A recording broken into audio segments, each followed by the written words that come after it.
A girl once watching Burnley warm up, like 5, 6, 7 years ago, and it went right over net and hit her in the face. They renamed the pub for like a week the Luke Ale Inn. I like that, to be fair. That's a good pun, that. I love a play on words. Yeah, I need to buy that drop book. If we're doing this regularly, I think it'd help to pay. It's all like a tenner. Yeah, I think. And then you can just drag and drop it, and it won't take that long. Don't forget to tell me as well. I've edited the clip up. Not edited it, but I put it into a clip. I need to put it on Dropbox. I've got it on there. I'll forget. Right, we're good? All good? Yeah. Do I need to clap her out? No, that's just easier for editing it. Right. You don't edit though, do you? You just get someone to do it. Yeah. Did you even put the audio from this on your thing? Because Yeah. on your clips, I noticed that it weren't on it. It what?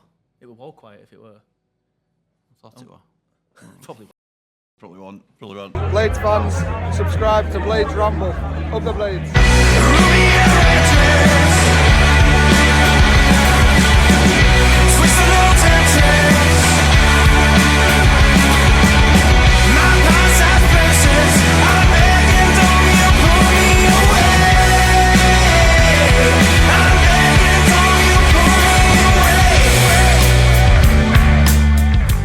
As always, the Ramble is sponsored by Action Coach Sheffield. If you're a growing business and you want support to continue that growth, they are the people to speak to. Thank you for joining the team for their continued support for the Ramble. And today's Ramble is also sponsored by V&B Auto Centres at Handsworth. They're still offering that fantastic deal of 50% off your next MOT when you let them know you're a Rambler. Thank you again to Aaron and the team for their support also. What is happening, Blades? And welcome back to the Blades Ramble. I'm, of course, Jimmy, and this is Entitled. We are here at the Brotherhood Arms, Brotherhood Plub. Brotherhood Plum. You did this last week. Just called the Brotherhood. We're here at the Brotherhood.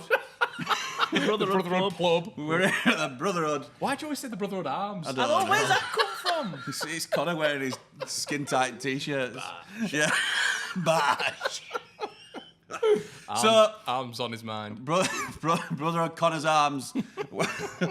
Cocktail menu offering 2 for 1 on cocktails. Is it 2 for a tenner, Con? 2 for a tenner. Man. Yeah, and you're a margarita man, aren't you? Joe, what we're going for off menu today? You tell me, pal. Daiquiri. Daiquiri. We're having another daiquiri. We'll have another daiquiri. All right, mate. Okay. Hold off on that. Are you still having that porn star? Thank you. No.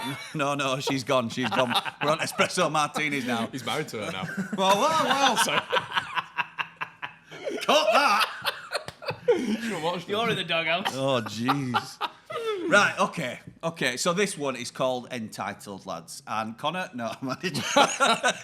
So this is a question about all of our fan bases in different contexts, really. It's not really, is it? No, it is. It is. I know the general assumption is that we go straight to the Leeds fans.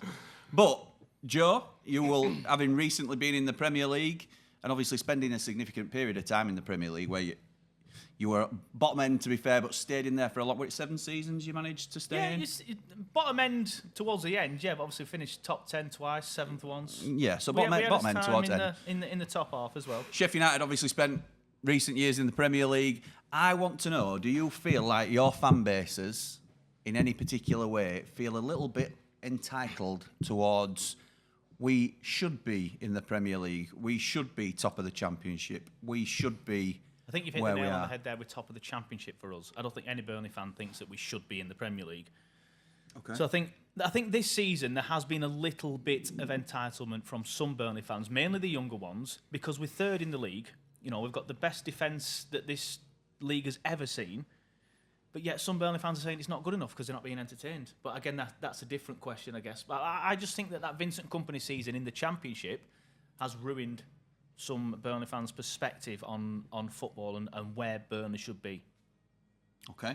Yeah, I think that's a really good point. I think it distorts your mindset, really, when it comes to playing. You know, we had Bielsa, obviously, and you're playing an unbelievable brand of football. Farke's brand of football isn't as entertaining. Yeah, it's quite similar, isn't it? The Kompany, Bielsa, yeah, Farke, it's the Farke, exact same. Farke. Yeah.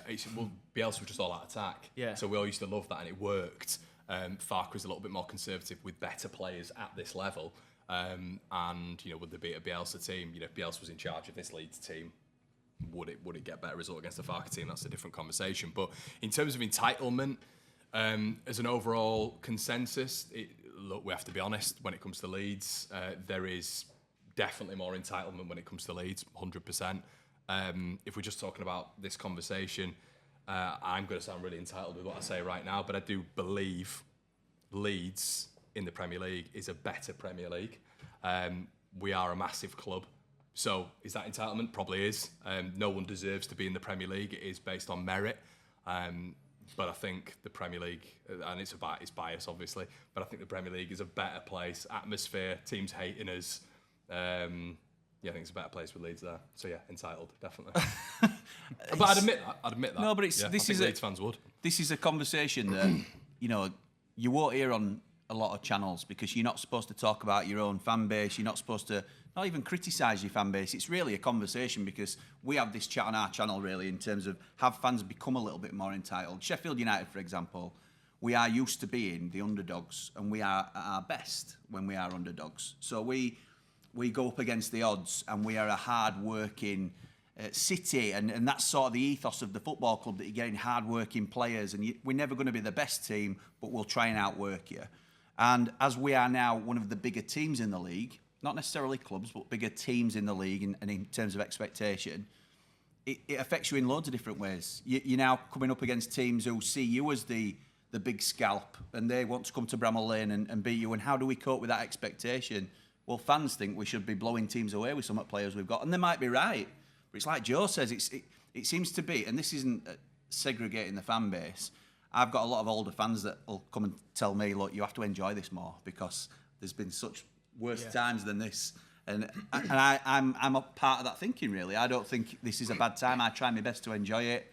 But you get a lot of people saying it's not good enough. Wilder out, all this sort of rubbish in terms of his tactics are poor, this, that and other. And you think, look at where we are. We've changed an entire team. And I know there's been money involved, but that's due to our recent success. So it's just a case of, do we need to have a bit of a reality check, really, in terms of fan bases? You obviously think that it's warranted because of the size of your club, in your opinion. I think it'll always be there, Jim. I think it'll always be there with Leeds, to be honest with you. I just think it'll, especially with recent relative success with Leeds, was actually been in the Premier League and not been 13th for 10 years. I think that obviously is going to aid that. But I just think because of the size of the club, I think Sunderland are in a very similar conversation. Some would say Sheffield Wednesday as well because they are. We're talking about entitlement. Sheffield Wednesday is a fan base. Yeah, they're very entitled. That they should be back in the top division. I guess the difference between, let's say, Sheffield Wednesday and maybe even a Blackburn, who definitely believe they should be in the Premier League as well, is that we've done it recently. So we've been in the Premier League recently, so we've kind of matched that entitlement in a sense. But do you get entitlement with being up there? We've got the highest wage structure, this is what the best players. We probably should have that entitlement. Like Jim, you said you don't want to segregate the fan base, but I tend to find that it exactly is that. The older generation are like, yeah, we are, top end Championship, bottom end Prem at a push. Whereas a lot of the younger fans now are like, Burnley should be at the top end of the Championship at an absolute minimum and should be going for promotion. Do you find that it tends to be the younger fans because of your recent years in the Prem? Yeah, I think it is. But again, we have to work on bringing that closer together because we're one fan base, aren't we? And you don't want that segregation. My dad wouldn't let me sort of believe that we're a Premier League club when I was younger because we're not a Premier League club by right. We are where we are. He thinks we settle when everything's right. He thinks we settle as a Championship club. Personally, I think Burnley are probably in that conversation. There's an argument about Leeds, but how far back do you go in terms of history? Do you know what I mean? Because you could say obviously Forest have got back to where a lot of people will say they belong. Sunderland are still in Championship. There's bigger teams that are lower down now. Charlton Athletic might say, well, we were in Premier League for so many years. Yeah. So I think by relative as well, compared to your history, really, it could be cyclical, isn't it? Like, for example, Sheffield Wednesday versus Sheffield United. I think Wilder said it, didn't he? It's been cyclical. Sheffield Wednesday had a period, but Sheffield United are now having a period right now where, to be fair, in my lifetime, 31 years of age, Sheffield United have been more successful, really. Like, I mean, obviously, when I was younger, Leeds were in Europe, Premier League, etc. But in my teenage years, Sheffield United were probably the more successful teams in relative discussion than anyone else in Yorkshire. And it's not just that, and I'll finish on this point really because I appreciate these are going to be shorter videos this time, a bit punchier, but we have to also recognise that we're doing very well in a league where we've come down in the same circumstances as Luton Town.